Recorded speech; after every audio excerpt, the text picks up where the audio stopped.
খ্রিস্টের জন্মোৎসবকাল রবিবার। যিশু মারিয়া জোসেফ পুণ্যতম পরিবারের পর্ব।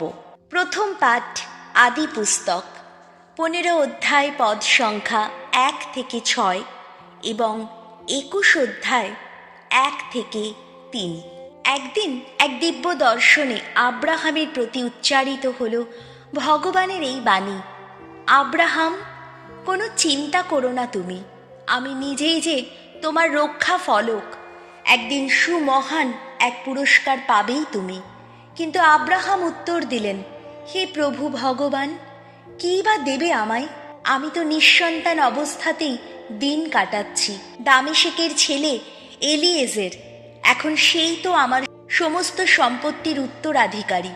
আব্রাহাম আরও বললেন, আমাকে তুমি তো কোনো বংশধর দিলে না, শেষ পর্যন্ত আমার ঘরের একজন কর্মচারী কিনা আমার উত্তরাধিকারী হবে। তখন তার প্রতি উচ্চারিত হল ভগবানের এই বাণী, না, ও তোমার উত্তরাধিকারী হবে না, তুমি যার জন্ম দেবে সেই হবে তোমার উত্তরাধিকারী। তারপর আব্রাহামকে বাইরে নিয়ে গিয়ে ভগবান বললেন, আকাশের দিকে একবার চেয়ে দেখো তো, পারো তো তারাগুলির সংখ্যা তুমি গুণে নাও। তারপর তিনি বললেন, তোমার বংশধরদের সংখ্যাও ওই রকমই হবে। আব্রাহাম ভগবানকে বিশ্বাস করলেন, আর সেই বিশ্বাসের জন্যেই ভগবান তাকে ধার্মিক বলে গণ্য করলেন। ভগবান নিজের প্রতিশ্রুতি রক্ষা করে সারার প্রতি অনুগ্রহ দেখালেন। সারার জন্যে যা করবেন বলে কথা দিয়েছিলেন তাই করলেন। সারা তখন গর্ভবতী হলেন, আর যে সময় তিনি মা হবেন বলে ঈশ্বর আগে থেকেই জানিয়ে রেখেছিলেন, ঠিক সেই সময় তিনি আব্রাহামের সেই বৃদ্ধ বয়সে তার একটি পুত্র সন্তানের জন্ম দিলেন। সারার গর্ভে আব্রাহামের এই যে পুত্রটির জন্ম হলো, আব্রাহাম তার নাম রাখলেন ইসায়াক। এই হলো প্রভুর বাণী। শাম সঙ্গীত ধুয়ো। ওগো ভগবান, পরম বিশ্বস্ত তুমি, তুমি যে সর্বদা মনে রাখো তোমার সন্ধির কথা। ভগবানের গুণগান করো, স্মরণ করো তাঁর নাম। সকল জাতির মাঝে তোমরা প্রচার করো তাঁর কীর্তি কথা। ভগবানকে শোনাও গান, গাও গাও বন্দনা গীতিকা।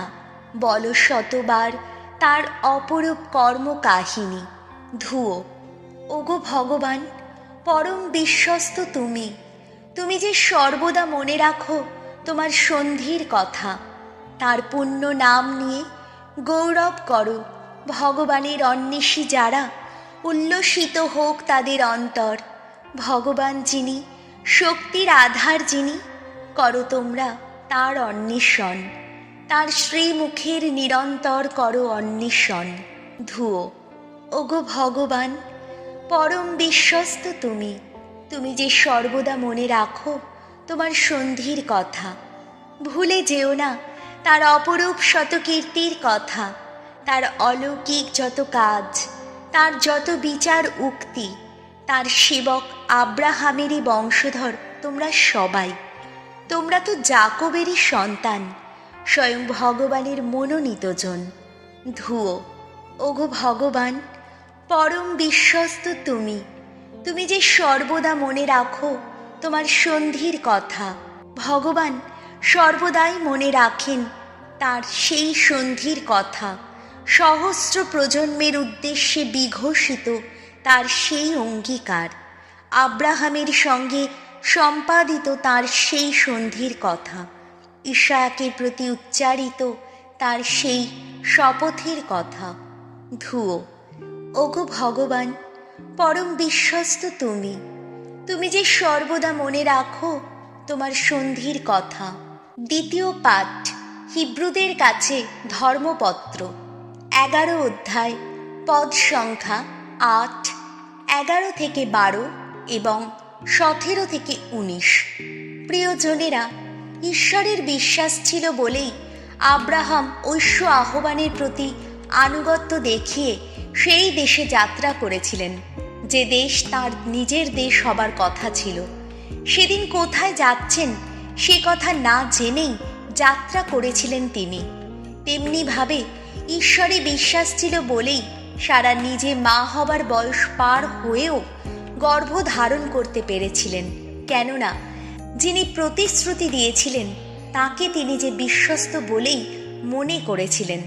আর তাই সেই একজন মাত্র মানুষ থেকে, এমনকি বলতে গেলে মৃত একজন মানুষ থেকেই জন্ম নিয়েছিল আকাশের তারার মতোই অজস্র বংশধর, সমুদ্র তীরের বালুকণার মতোই অগণিত বংশধর। ঈশ্বরে বিশ্বাস ছিল বলেই আব্রাহাম কঠিন পরীক্ষার মুখে পড়েও সেদিন ইসায়াককে উৎসর্গ করতে পেরেছিলেন। যদিও তিনি ঐশ্য প্রতিশ্রুতি পেয়েছিলেন, যদিও তাকে বলা হয়েছিল ইসায়াক থেকেই তোমার নামে জন্ম নেবে একটি বংশ, তবুও তিনি তার সেই একমাত্র পুত্রকে উৎসর্গ করতে গিয়েছিলেন এই কথা বিবেচনা করেই যে ঈশ্বর মানুষকে মৃতদের মধ্য থেকে পুনরুত্থিত করার ক্ষমতাও রাখেন। সেই জন্যেই তো তিনি তার পুত্রকে ফিরেও পেয়েছিলেন। এই ফিরে পাওয়ার মধ্যে একটি প্রতীক রয়েছে। এই হল প্রভুর বাণী। বাণী বন্দনা। জয় জয় প্রভুর জয়। প্রাচীনকালে পরমেশ্বর প্রবক্তাদের দিয়ে কথা বলেছেন, এখন তিনি কথা বলেন পুত্রেরই মুখ দিয়ে। জয় জয় প্রভুর জয়। লুক রচিত মঙ্গল সমাচার 2 অধ্যায়, পদ সংখ্যা 22 থেকে 40। মোশের বিধান অনুসারে তাদের পালনীয় শুদ্ধি ক্রিয়ার দিনটি এলে যোসেফ ও মারিয়া শিশুটিকে জেরুজালেমে নিয়ে গেলেন তাকে প্রভুর কাছে উৎসর্গ করবেন বলে। কারণ প্রভুর বিধানে এই কথা লেখা আছে, প্রথমজাত প্রত্যেক পুরুষ সন্তানকে প্রভুর কাছে নিবেদন করা হবে। জেরুজালেমে যাবার আর একটি উদ্দেশ্য ছিল এই যে প্রভুর বিধানের নির্দেশ মতো তারা বলিদানে উৎসর্গ করবেন একজোড়া ঘুঘু কিংবা 2টি পায়রার ছানা। জেরুজালেমে তখন শিমেওন নামে একজন ছিলেন। তিনি ছিলেন ধর্মনিষ্ঠ, ভক্তিপ্রাণ এক মানুষ। কবে ইসরায়েল জাতির দুঃখ মোচন করা হবে তারই প্রতীক্ষায় ছিলেন তিনি। পবিত্র আত্মা তার উপর নিত্য অধিষ্ঠিত ছিলেন। পবিত্র আত্মা তাকে অলৌকিকভাবে এই কথা জানিয়েছিলেন যে প্রভুর প্রতিশ্রুত খ্রিস্টকে না দেখা পর্যন্ত তার মৃত্যু হবে না। পবিত্র আত্মার প্রেরণায় তিনি তখন মন্দিরে এলেন। যিশুর পিতা মাতা যিশুটিকে নিয়ে যখন বিধান নির্দিষ্ট ধর্মক্রিয়া সম্পাদন করতে এলেন, তখন শিমেওন যিশুকে কোলে তুলে নিলেন এবং ঈশ্বরের প্রশস্তি করে বলতে লাগলেন, হে প্রভু, তোমার কথা মতো তোমার এই দাসকে এবার শান্তিতে যেতে দাও, কেননা সকল জাতির সামনে তুমি যে ত্রাণ শক্তি তুলে ধরেছ, আমি এই তো নিজের চোখেই তা দেখেছি। এ তো বিজাতীয়দের অন্তর উদ্ভাসিত করার এক আলো। এ তো তোমার আপন জাতি ইসরায়েলের মহা গৌরব।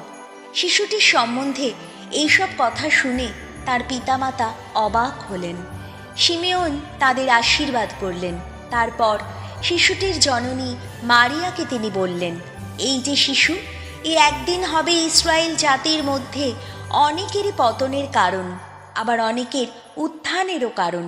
এ হয়ে উঠবে অস্বীকৃত এক ঐশ্য নিদর্শন, যার ফলে অনেকেরই গোপন চিন্তা প্রকাশিত হয়ে পড়বে। আর তোমার নিজের প্রাণও একদিন যেন এক খড়গের আঘাতে বিদীর্ণ হবে। মন্দিরে আন্না নামে এক নারী প্রবক্তাও ছিলেন। তিনি আশির গোষ্ঠীর ফানুয়েলের কন্যা। অতি বৃদ্ধা ছিলেন তিনি।